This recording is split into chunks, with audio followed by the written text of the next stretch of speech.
Welcome back to another episode of The Summer of Me. I am so excited to be here with you today. Producer Courtney is back in the house. The band is back together, and we have so many good things to share with you.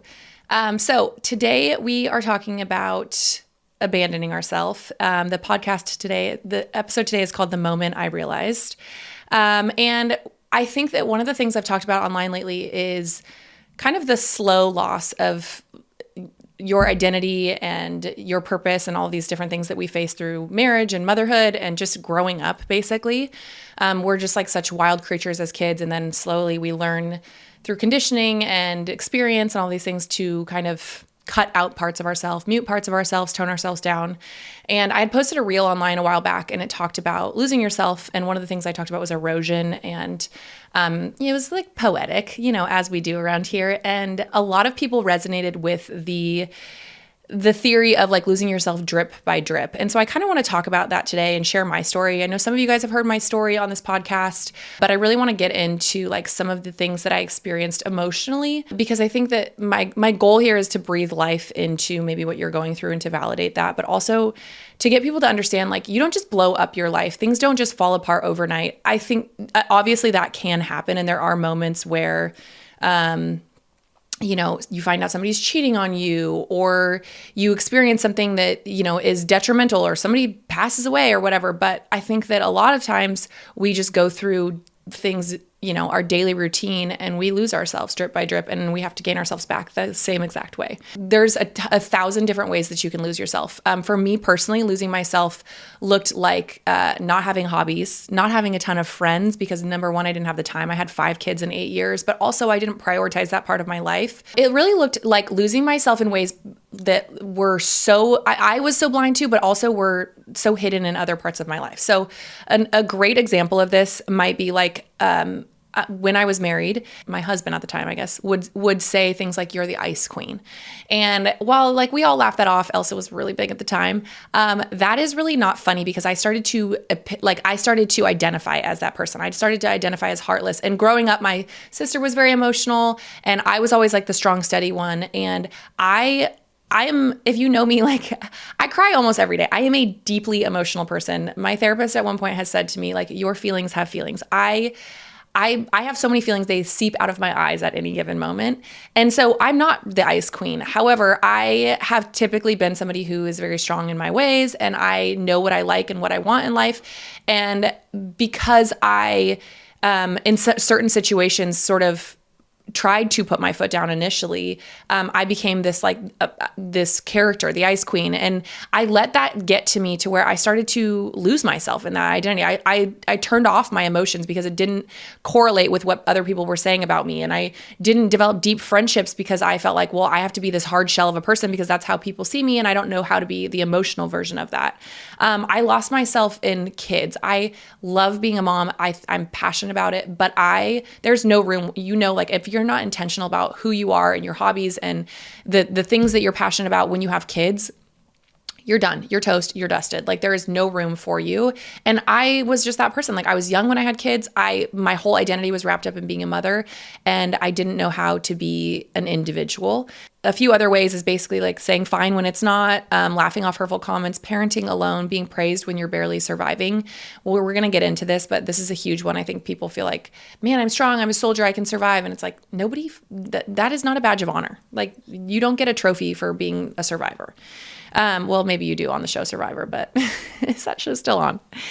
My loss of identity was masked in productivity. I am an achiever by nature. I got so much done. I had kids. I was running a business.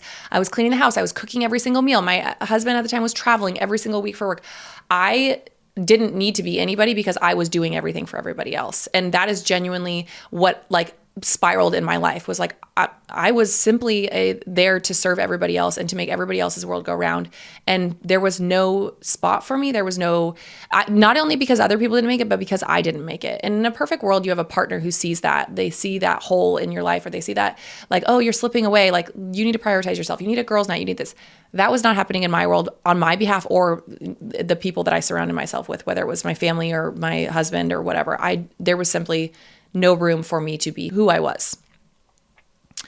Okay, so there's not always like this one massive moment, I think, that you lose yourself. But for me, I genuinely remember, first and foremost, I remember like as my kids got older, I was needed less physically. I stopped nursing and all of these moments. And I started to think to myself, like, when is the last time that I did something for myself?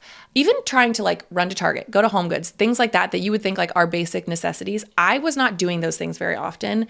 And as my kids started getting older and I started to kind of wake up. One of the ways that I saw this was I had a really close friend and I watched her marriage and I watched what she did, and she would go to workout classes and she would travel with her family and her friends without her kids and without her husband. She was living. She was LIVIN and I was absolutely NOT. And I started to watch her life, and this is where friendships are a really beautiful thing, or can be a really beautiful thing in your life, is they show you like parts of yourself that you didn't even know was missing. And I was like, man, this girl is like, she was going to events, she was doing things. And I genuinely was like, why don't I do anything? Like, why don't I have a community at my gym? Why don't I even go to a gym? I have to have a Peloton at home. Why am I not experiencing life this way? And I started to ask myself, like, when was the last time I did something because I wanted to, not because somebody needed me to, or it was for somebody else. And I genuinely couldn't remember. And that was one of the moments, like seeing those things, and those kind of moments are sort of what led up to the summer of me. But it was this realization of like, you don't have to hate your life to not be part of it.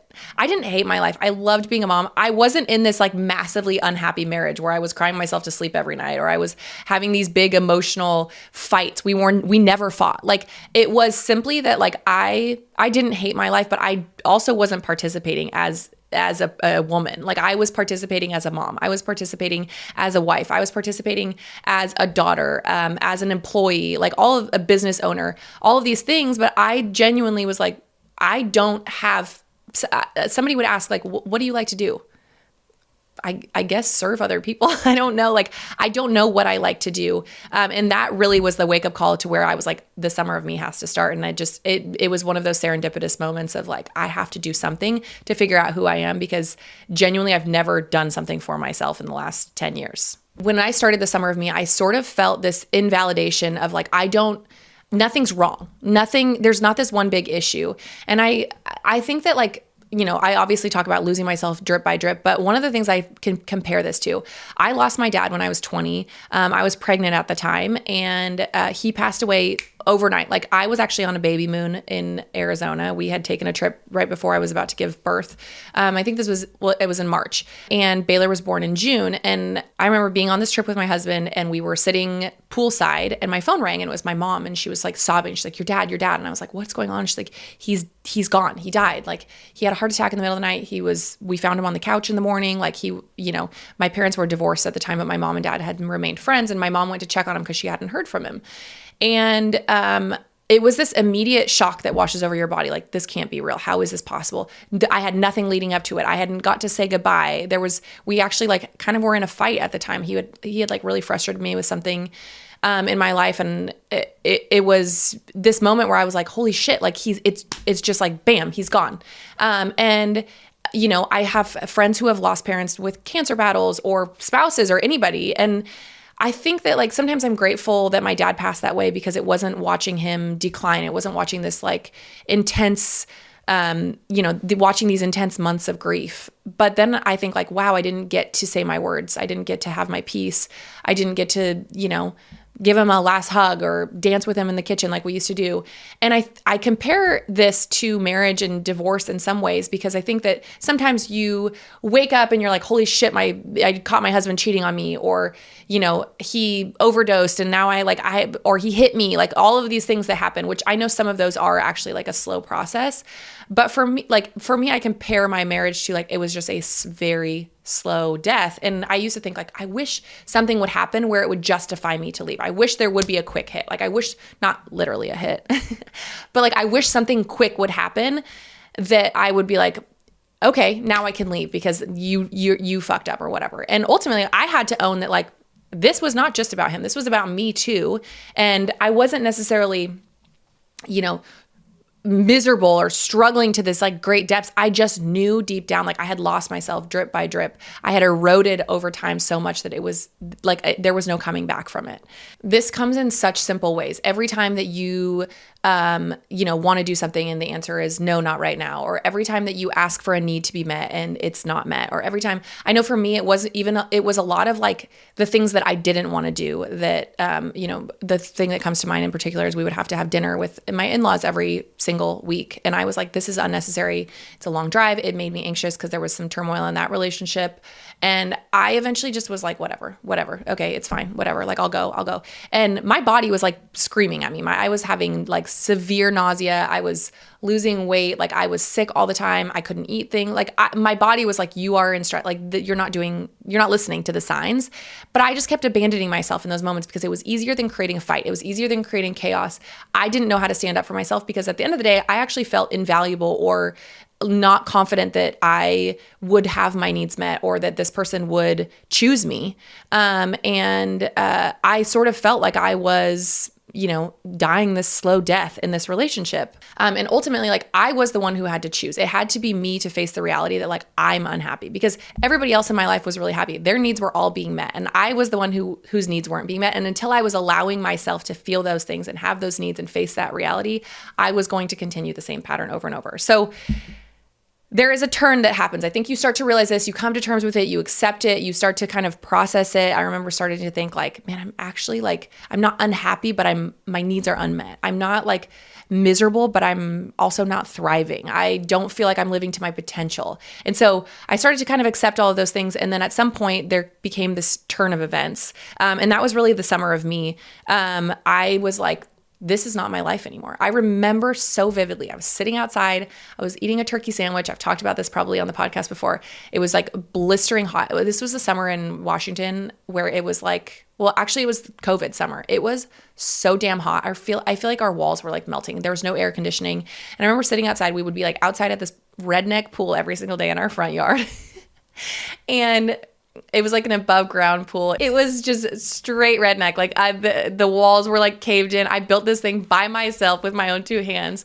And I was eating a turkey sandwich out there and I was like, this ain't me, honey. Number one, I don't relate to this scenario. But number two, like I'm just greatly unfulfilled, I guess is the best way to put it. I think that, especially when you're a mother, like you feel like, oh, I should be fulfilled by having kids. Like that's my purpose. Oh, great. I am fulfilled by motherhood, but that is not the only source of my fulfillment. And what I realized in that time is like, my kids are growing up. They don't need me as much. It's very hard to feel fulfilled with something that's ever changing. And that's temporary. And so I was like, I have to start figuring out like how to fulfill myself in some way. And it was where I had this epiphany. I was like, I need to start the summer of me. Like I need to start prioritizing myself. Every decision I make this summer is going to be catered to what I want and what I need and who I am. And, it was a rough one, but I had a hell of a time. I named it because I feel like, for me, it gave meaning and like life to this thing that I wanted to do. And it's funny, as I've shared about this online, so many women have been like, oh, I had a fall of me. I had the autumn revival. I had this, so many people have named it because it really is this beautifully intense, purposeful season in your life where you just you start to wake up. I felt like I was like rising from the ashes. I know that sounds so dramatic, but I felt like I was like coming back to life. Similar to like Dancing with the Stars. Do you guys remember that episode with Alex and Val where they like come out of this rubble and they're like, whoa? And I was like, I am for sure your fucking worst nightmare coming out of this rubble. But I had to have the season. It was this massive turn of events for me. I remember oddly, one of the things that I paid attention to was I started like picking up some traction online at this time. And I started to see women like taking pictures of themselves. And I was like, man, I don't think I've looked in a mirror in like 5 years. And I don't hate the way I look. I've always been like a confident person, but like, I think that it's really important to know who you are and like what you look like in a mirror and like I like the way you look and have this like this physical part of you be part of your identity. And I actually posted something online the other day and someone was like, I can't imagine taking this many selfies. And it's like, wow, okay, well, first of all, go fuck yourself. But second of all, I take pictures of myself, number one, because I like the way I look. Number two, I think it's really a good exercise in knowing yourself. I look at some of these pictures and I'm like, man, I was having a really hard day on this time, or I was really like feeling myself this day, or I look how fit I look, or look how, like I look sad. Or I think that it's like actually a really powerful exercise. If you're not taking pictures of yourself regularly, go do it. It's also a great exercise in confidence. Know how you look, know the way you like your hair to look, know the way you like to dress. I know that it sounds like so trivial, but it really is like a meaningful experience when you start to do those things. And I look back at the first 10 years of my marriage, and every single picture I had is of my kids. I swear to God, there's not one single selfie in there. And it's because I genuinely didn't like even know how to identify as myself. My whole life was built around my kids. I didn't know how to feel sexy in an outfit. I didn't know how to like dress for my body type or feel like I had a sense of style, or those things all matter. They all add up. Those are the ways that you micro-abandon yourself. I guess I'll just put on my same fucking pair of sweatpants, which by the way, I still do put sweatpants on all the time, but like, I know what kind of sweats I like. I know how I feel in them. I add things to make me feel like myself and to have an identity. And, those things are all really important. They do add up. This was the beginning of me really reinventing myself. I remember always feeling like I have to be the good girl. I have to be the impressive one. I have to be the strong one. I have to be different. I have to be, all these things that whether it's from childhood conditioning or just, the things that you go through as you become a mom and a wife. And I just was like, my job is function. My purpose is to serve. And my reinvention, the summer of me, was like, how do I just get to exist as God made me and as a creative human and as all of these things that I just am innately, not because I do or I serve. So here's what I wish somebody had told me in this process. I know this is sort of a quick and dirty of my story and how I've kind of gotten from A to B, and I'm still very much in the process. Let me clarify. I am nowhere near the end. I don't think any of us are. And I don't see this as like a journey where I'm reaching a final destination. In fact, I saw a really cool TikTok the other day that the guy had said like, what are you in a hurry for? Like, are you trying to check out of life faster? Like, are you trying to get to the end, the checkout stand quicker? Like, what is the freaking hurry? And it really was like confirming to me of like, we're not in a rush to get to what? Like to death? You want to die faster? Like ultimately, like how much life can we breathe into our day-to-day experiences? And so while I talk about this, I want you to understand, like I'm very much in the middle of this. I have good days, bad days. I have days where I feel super confident and super positive about my journey. And then some days where I'm like, I'm genuinely going to die alone with my dogs because there ain't anybody out there for me, honey. But if you are listening and you feel like you have drifted from yourself and you resonate with this, where you're like, I don't actually know like what I like, who I am, my hobbies. I haven't had a summer of me. I haven't had this self-reclamation period. You are not broken and you are not too late. You are just overdue to choose yourself. And this is not a hard thing to do. It's simple. It is not hard. It takes intention and it takes time. So let me clarify that, because I think that some people think like, oh, I'm just going to bounce back to myself. When you fill a bucket drip by drip, it is slow. It is a process. It takes every single little drip to fill that bucket. And so think about this as you're reclaiming back your identity. You're having your own summer of me. You're finding yourself again, drip by drip. Think about an erosion, a mudslide. Like that happens over years. You're slowly like drifting off of this cliff until eventually it all gives out. That's, another way that I've like described how my marriage sort of fell apart. I have to get back up that hill some way. And it's certainly not because I am a fucking queen box jumper and I'm going to jump right to the top of it. It's because I have to climb bit by bit all the way back up to the top. You deserve someone to choose you, but we don't always get what we deserve in this moment. And so I think if you are in a marriage, I am all for the sanctity of marriage. I actually loved being married. And I think that, sometimes it's like we think like, well, this person's not choosing me, or they're not advocating for me to choose myself, or they're not making space for me. First of all, communicate that. Second of all, they're not a wizard. They don't know the secret to everything either. It's their first time probably. And we don't always get what we deserve. I think that, I really felt frustrated for a long time in this situation of like, I need to find myself. I want somebody that's going to like to choose those things for me. I had all these other women that were like, my husband forces me to go on girls' nights. My husband's always like, you should go to the gym. You should get some free time. I'll take the kids, whatever. That's great and fantastic for you, but that's not always everybody's situation. And it certainly wasn't mine.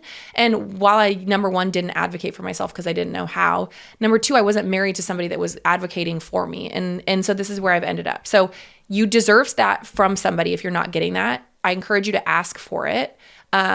have the need, be okay asking for it. And if it doesn't get met, that's where you come in and start to answer those things for yourself. That's where you start to fill in the blanks for yourself. And you start to choose yourself and have that summer of me, have those moments where you're like, I'm going to do this because I matter, not because it serves somebody, not because it has a purpose.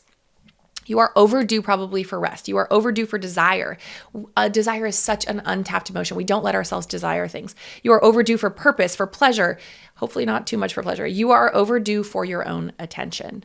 And I think that that is really a powerful thing to think about. How much attention am I giving myself versus everybody and everything else in my life? You are overdue for your own attention. So now is the time to give it to yourself. This isn't about blowing up your life. It's about finally taking up the space that you absolutely deserve, just like you give to everybody else in your life. My goal with this podcast is really to shine a light on all the ways that we can lose ourselves and give you guys tools and opportunities to get that back. It's going to be messy and the pendulum will swing. There have been moments where people are like, you've gone off the deep end. And I'm like, I certainly have gone off the deep end, which I always say it's okay. I know how to swim now. But the goal is that you find a middle ground, that you still can honor all the things and the people and the places in your life that have brought you to this place and that you love and you admire, but you also have this other side of you that gets to come in and be part of that. And that you're not a supporting character, but you are the main character in your life and you have all of these other things around you. So I really encourage you, choose yourself, give yourself those moments, give yourself that attention and watch what happens. If this episode landed with you, if you feel that little pull, if you feel that gut instinct that maybe you've been ignoring for so many years, this is your moment. Take it. Thanks for listening to The Summer of Me. You can listen to episodes on Spotify, Apple, or wherever you listen to podcasts, or you can watch on YouTube. Come hang out and follow my chaos on Instagram @Kendra for now. See you next time.